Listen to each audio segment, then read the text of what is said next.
Diddy's kids weren't the only ones catching heat. This move made one thing crystal clear. 50 Cent isn't just exposing Diddy, he's swinging at everybody around him. And Snoop Dogg is next in line. Once you peep how Snoop fits into this whole picture, everything starts clicking fast. The strange silence, the sudden friendships, the missed hospital visit, none of it looks random anymore. 50 sons and my sons have been best friends since they were 6, 7 years old. And let me give you the real story on that one, brother.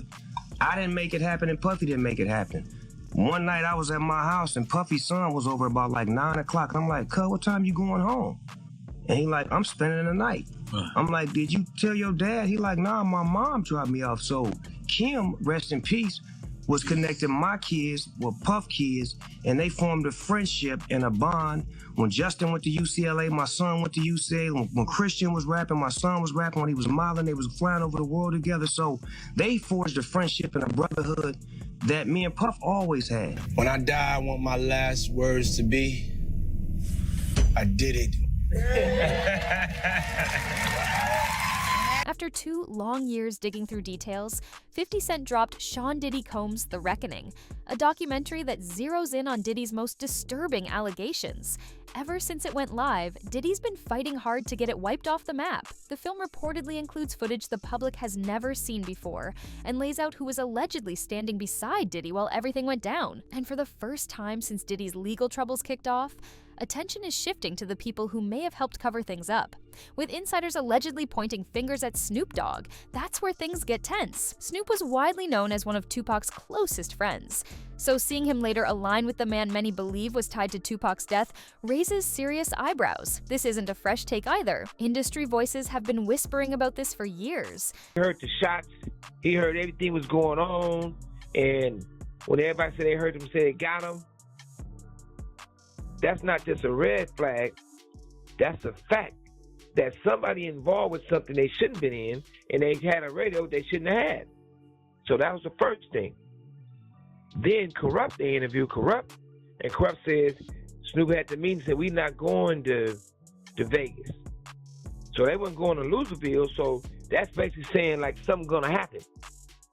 And then Nate Dogg says, I'm going to Vegas. I don't got to be around those niggas. That's his exact words. I can be here, I can be there, as long as I don't be around them. Basically saying, as long as I'm not standing next to Tupac or me, he don't have to worry about a straight bullet getting him. No other way. And the fact that not only did he not come to the hospital, not one of those people, them people, whatever you want to call them, did not do a song with Tupac. We put out 2 albums after Tupac was gone. Snoop not on one. Snoop did his album, you probably guys don't remember. He did that album on his own, where it was The Dogfather. It's not a Pac verse on that one. And he had lots of them to pick from, not on one.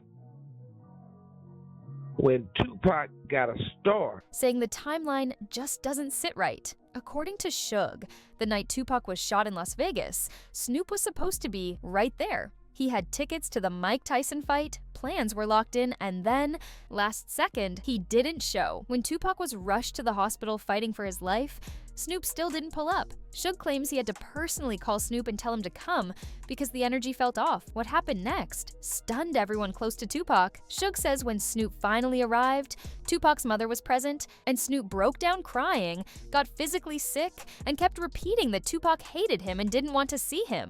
what I'm saying, he went to the hospital and had a conversation with Pac.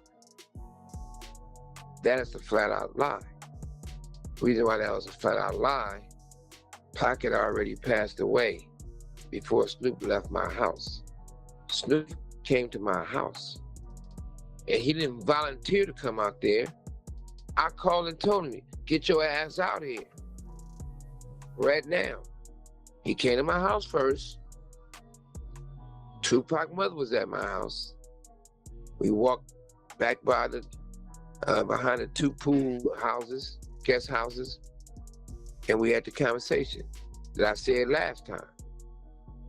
Snoop didn't throw up in no hospital. Snoop threw up in my backyard by the guest house, the pool house, pissed me the fuck off. The thing he said about he was gonna name, if it's a boy, after Tupac, he said that in front of me and Tupac's mother at my house. For anything outside of that, who knows what he did when he left my house?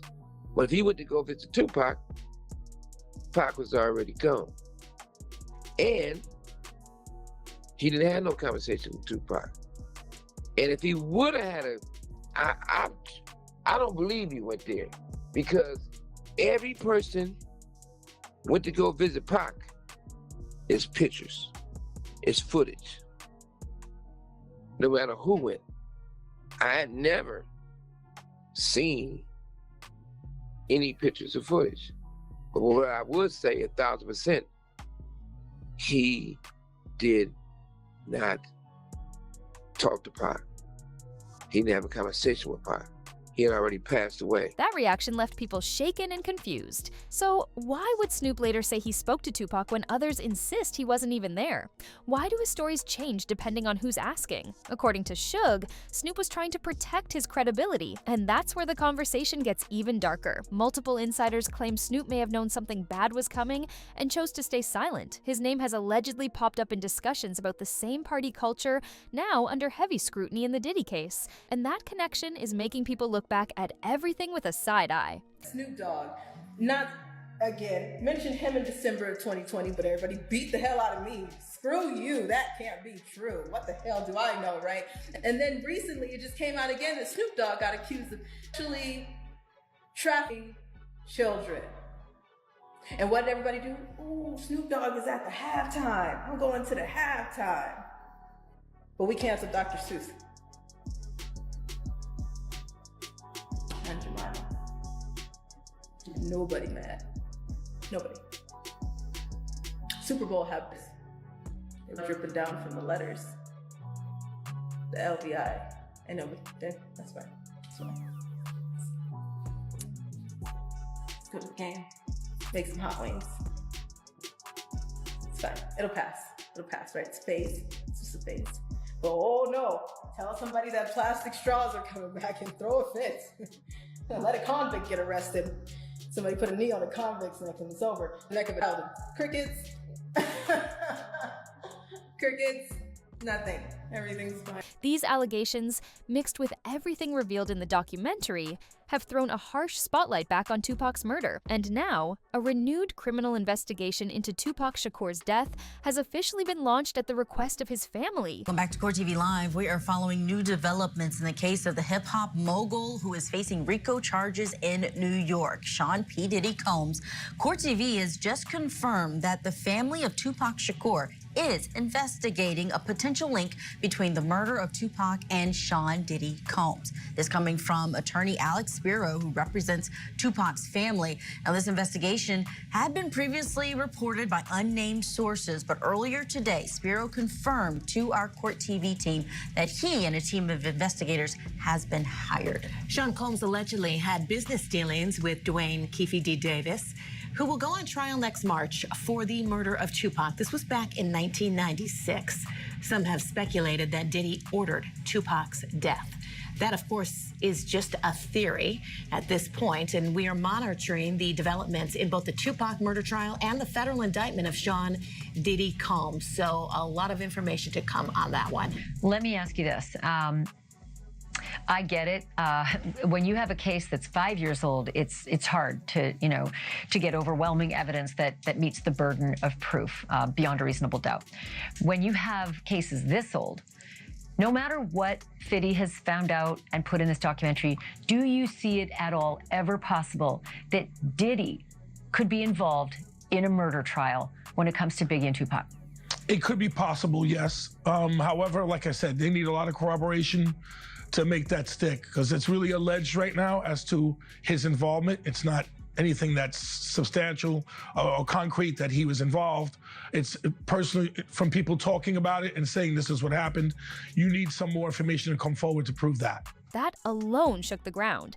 because once the family steps in, the pressure hits different, and it only gets messier from there. On a recent podcast with Dave Mays, Napoleon spoke out and didn't hold back at all. He called out Snoop Dogg for publicly hanging around Diddy after Tupac's murder, even showing up alongside him on the Steve Harvey Show. That moment didn't sit right with a lot of people, and Napoleon made sure to say it loud. Napoleon said straight up that the behavior felt tasteless.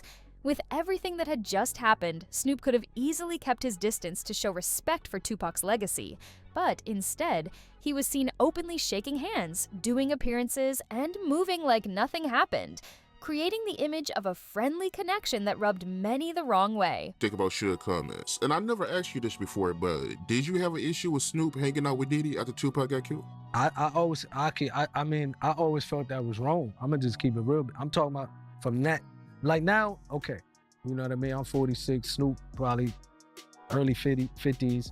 If he figured out now, he might go by the opinion like, okay, Puffy had nothing to do with Pac, you know, we grown now. If he want to be his friend, no problem. But back then, that was just awkward. You know what I mean? And the reason why it was awkward to me that I never even like it because you knew how Pac felt about this individual.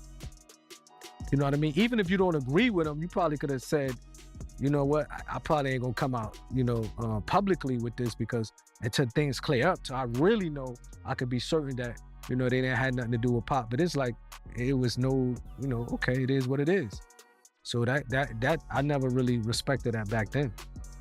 So you had an issue with it, you didn't like it? Never really liked it. It just was a strange look because you was Pac boy, you know what I mean? Puffy, you know, it's clear they had some issues with Pac. And Pac died and all of a sudden you chilling with Puffy. Back then it just, okay, now you can say what you want. You all grandfathers, I guess, you know what I mean? That's different now. But back then I think it was weird, it was tasteless. You know what I mean? It didn't seem like you really had that much love for Pac. You could have just, you know what I mean? Unless he pressured them or like questioned Puffy, like, yo, what's up with this? What's up with that? Then you could say, you know what I mean? No problem. Like somebody said, okay, I believe somebody mentioned that they seen a video with me and the dude Prodigy or one of the dudes from ID, as if I was with. They don't know the backdrop of that. I went to his hotel room ready to fight. Like, bro, I'll fight everybody in that room one-on-one. Even if I lose, it doesn't matter. The Outlaws was with me. My homie Tiny, the Mexican homie, was with me. I didn't go there and say, let me get in a video with these guys. And Snoop wasn't the only one. The truth is, a lot of industry figures had ties to Diddy. And that's exactly why the silence lasted so long. Nobody wanted to speak up because too many people were connected in one way or another. That silence is exactly what pushed 50 Cent to release the documentary in the first place. In interviews with NBC News, 50 explained that staying quiet would have made it look like hip-hop was cool with the behavior. He framed it as a culture issue, not a clout chase, and even said he'd accept being labeled petty if that's what it took to get people talking. Some still don't believe how deep this runs, but the information is sitting right there in the open, whether people want to see it or not. And now the backlash is coming. You know y'all have this in the doc? I would doubt he knows. So when this airs, that'll be the first time that his legal team, Diddy, that everybody knows that this footage is now seeing the light of day. Perhaps. What was he intending to use it for? I have no idea what he was doing that for. I mean, you know, you're talking about a man who films himself doing everything and has for decades. I think he wanted someone to be behind the... One could watch this and think that you really hate Sean Combs. Why would they be thinking that? Because of the things that you post on Instagram, Yeah, because this, of the... Look at this. And let's stop for a second and do say that I hated him enough to hire his kids. And we've never done anything to each other. So it's just competitive energy and things that you say about other artists while you're in hip-hop culture. This documentary is one of several that has chronicled Combs' rise and fall, but Stapleton says theirs is different. There's a lot of new information. No one had ever really put it together like that before. For 50 Cent, he says he feels a sense of obligation. Well, you know, if I didn't say anything, you would have, you could assume that all of hip-hop culture is comfortable with his actions. 50 Cent isn't fazed by the online hate after some social media users called the rapper, quote, petty for producing the Netflix documentary Sean Combs' The Reckoning. 50 Cent tells the Go Derby in an interview published December 9th that he really doesn't sweat the criticism, saying, I accept that, I'll take that, I'll wear that. I have antics that I have become comfortable with on social media. And while some believe the docuseries is a, quote, hit piece on Combs, the rapper maintains that was never the intent, explaining they did characterize it as a hit piece in the very beginning. It's because they didn't get a chance to watch it when they were saying that. And then after they see it, you see everyone's changed their mind and it's become the #1 doc. And as for Combs' thought on the Netflix series, the mogul spoke out against his rival shortly before the project hit the platform, with his attorney telling Variety on December 1st, Netflix's so-called documentary is a shameful hit piece. Netflix relied on stolen footage that was never authorized for release. As Netflix and CEO Ted Sarandos know, Mr. Combs has been amassing footage since he was 19 to tell his own story in his own way. It is fundamentally unfair and illegal for Netflix to misappropriate that work. Critics are accusing 50 of jealousy and trying to tear down another black man's success. But supporters say this was never about race. It's about accountability, fairness, and finally saying what too many people were scared to say out loud. A black man shouldn't be doing this to another black man. How come we not having conversations about what Diddy did to other black people? Like when you watch that documentary, every person on that documentary except for Aubrey O'Day is black. So how come nobody is saying a black man shouldn't do that to other black people? Because here's the thing, there are things we know Diddy did because we saw it, and there are things he's being accused of. We don't know if they're true. Right. But either way, majority of people who are accusing him of something are black. So I don't understand why, there's not more conversations about that, but everybody's so, 50 Cent shouldn't be doing this to another black man. What about all of the black people Diddy did and allegedly did stuff? 50 doesn't seem worried about consequences at all. He's clearly not backing down. And according to a recent interview, he's just getting started. 50 confirmed he's sitting on more than 140 hours of footage that allegedly shows Diddy involved in serious wrongdoing. He says that material is planned to roll out on YouTube over the next few months, and some people believe he may even be coordinating with authorities behind the scenes. There's also speculation that more familiar names could surface in this series, possibly even Snoop, which has people watching closely. 50 Cent was not done with Diddy. I knew 50 Cent was not done with Diddy. He just confirmed that he has more stuff on Diddy that he couldn't even fit in the 4 episodes in the new Netflix Diddy documentary. With 50, it is so hard telling what this man got his hands on, but he said this in reference to the videos that he got of Diddy before he went to jail. A lot of the personal footage of Diddy, it shocked a lot of people. And I know, 50, the way you run, this cannot be all that you have. Is there other stuff that you just have not shown? Yeah, well, everything couldn't make was 4 episodes. Right. So it was a lot. You had to pick and choose things. And on top of him saying that he has more dirt on Diddy, he is also saying that more people came to him with allegations against Diddy that never made it into the Netflix documentary. With the anticipation, they asked him, are you going to make a second documentary and put it on Netflix since you have all of this stuff? And he says that he is about to put it on YouTube. With everything that was out and all of these people that were coming forward, have there been any new tips that you've gotten since it has been released? Well, yeah, everyone starts to feel a little more comfortable when they see other people telling their truth about it. Yeah. So, it's got to be something on YouTube coming. Yeah. I know. I'm not gonna lie, I felt like certain things were left out of this documentary. Okay, this is getting absolutely crazy. So yesterday we heard 50 Cent confirm that he does have more video footage of Diddy, and now he's saying he has 140 more hours of video footage of Diddy. Now in a post he made about this video footage, he is saying he has 140 hours, and he did it with a video where there was a man claiming that 50 Cent has video footage of Diddy doing alleged criminal activity, and this could possibly get him more time. And this is the post that 50 Cent made. Correct, 140 hours of footage. I don't understand why he filmed himself, but I'm glad he filmed himself. The people who are supporting him will be quiet very soon when more comes. At the same time, Diddy's family has been trying hard to block the documentary from spreading. One of Diddy's sons, Christian King Combs, posted a heated message online saying, "On my dad, if I ever see 50 Cent, I'll slap him," before quickly deleting it. But once something hits the internet, screenshots don't disappear. 50 clapped back with a response that went viral fast, telling him to relax, calling him Lil Bro, and reminding him that he's built success multiple times over, from music to touring to business, while accusing the younger generation of living off reputation and Wi-Fi. This isn't the first time Diddy's children have stepped in publicly. During legal proceedings, they reportedly asked the judge for leniency, speaking up in support of their father. And address the court. First Quincy, then Justin, then Christian, saying their dad is their superhero, and although he has made mistakes, the man that stands before us today is a changed man. They say he is more patient and remorseful. Christian getting choked up as he spoke. But then his 18-year-old daughter Jessie went to the mic. As she sobbed, she begged the judge to give her dad a second chance, saying she lost her mom at a young age and already has experienced so many milestones without her dad. Her sisters, Delilah and Chance, echoing the same sentiment, all of them heavily sobbing into the mic, just saying, please give my dad a second chance. They too reiterating that he is a changed man and that his demeanor is much different. Diddy is only a few feet away from them. He moved his chair so that he could face the podium. He's not crying, but his head is heavy and his hands are in his lap. Delilah telling the judge that she knows what it's like to grow up without a parent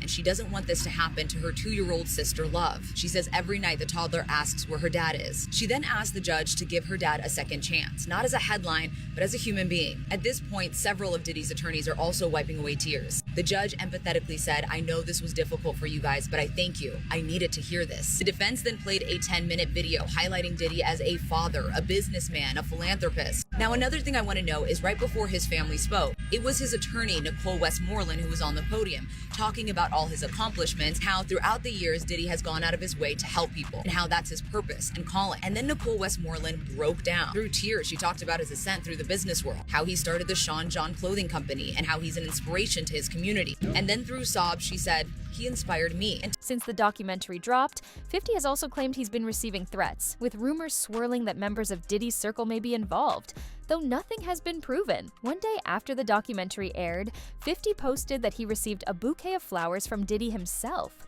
He shared it on Instagram, saying he understood the message behind the gesture and made it clear he wasn't intimidated. The diddler has sent 50 Cent some damn flowers while he locked up, bro. All right, we all know Diddy is mad about this whole docu-series that 50 put out on Netflix and is #1 going crazy, so you know he mad. Now, according to 50, all right, these are some warning flowers. Y'all know how Diddy used to get down. You know, he used to send people shit in the mail. He'll send a nigga to blow up a car. Y'all know how he get down. So if he mad, clearly he's mad about this documentary. Bro sent 50 some flowers at his hotel while he was in Miami, bro. Now, I ain't gonna show the address on these flowers, but 50 posted the whole address. Now, in the caption, 50 said, what kind of gay shit is this? Diddy send me flowers at Club 11, LOL. LOL, why all the foreplay? Get busy, you know I'm stupid. Then he commented again and said, a warning, I'm 90s grimy. You don't warn me, LOL. So y'all know why Diddy sent this. He ain't, you know, he ain't send it because he happy or proud of 50 for dropping this goddamn docuseries on his. Another detail raising eyebrows is how Diddy received a lighter sentence, partly after his children spoke on his behalf. During sentencing, they said their father deserved another chance. But here's the uncomfortable truth people are whispering. If Diddy fully goes down, his family's lifestyle takes a hit too. Critics say their careers haven't stood on their own yet. And much of what they had came from Diddy's money, which explains why they've been standing by him so hard. They didn't choose it. They were born into this.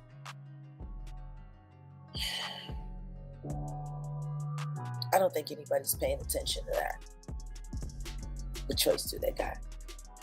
If that man calls and say, I need you to do this, I need you to do that, what else are they gonna do? They gotta bet on him. I'm sure they're all praying he makes it, because if not, what are they going to do?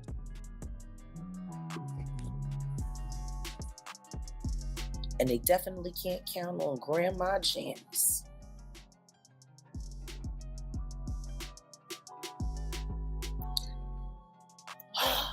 They're screwed. One way or the other, they're screwed. So there's no escape for them. How? Was there escape for OJ's children? Their daddy is the new OJ. And we already know he done it. Like OJ's kids went through hell and there was reasonable doubt.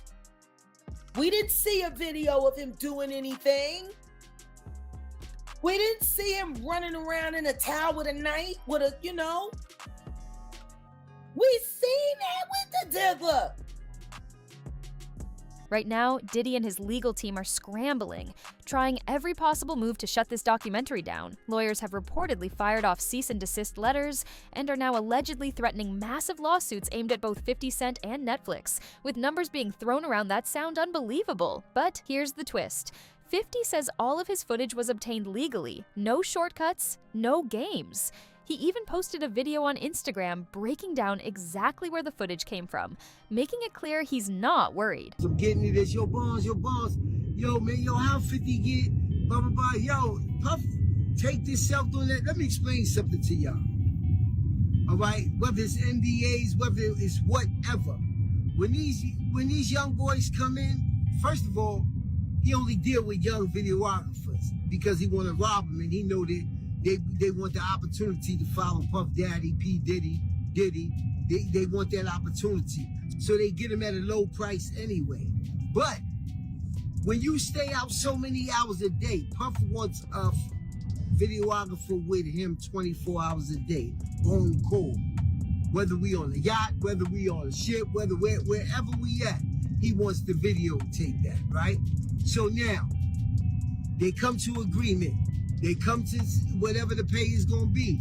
But then it be so many hours on that invoice that he don't want to pay. He gets in touch with the office. He gets in touch with the chief of staff. Yo, what is this I'm paying? What is this I'm paying? You know what you paying. You was outside all of these hours. It's 160-something hours in a week. You was outside 140.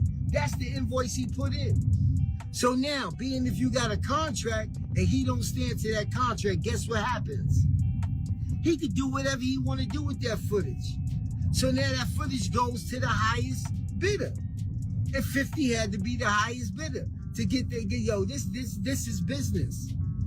You know what I'm saying? Everybody ain't in love with you. Everybody ain't dedicated. Everybody ain't loyal to the point of stupidity. Trust me. One could watch this and think that you really hate Sean Combs. Why would they be thinking that? Because of the things that you post on Instagram, Yeah, because of the... Look at this. And let's stop for a second and do say that I hated him enough to hire his kids. And we've never done anything to each other. So it's just competitive energy and things that you say about other artists while you're in hip-hop culture. This documentary is one of several that has chronicled Combs' rise and fall. But Stapleton says theirs is different. There's a lot of new information. No one had ever really put it together like that before. For 50 Cent, he says he feels a sense of obligation. Well, if I didn't say anything, you could assume that all of hip-hop culture is comfortable with his action. Diddy's camp is throwing everything they have at this. Legal threats, filings, appeals, all of it. But 50 isn't slowing down at all. With over 140 hours of footage still untouched, this story is far from finished. The next few months could flip everything upside down for Diddy, his family, and maybe even others tied to the situation.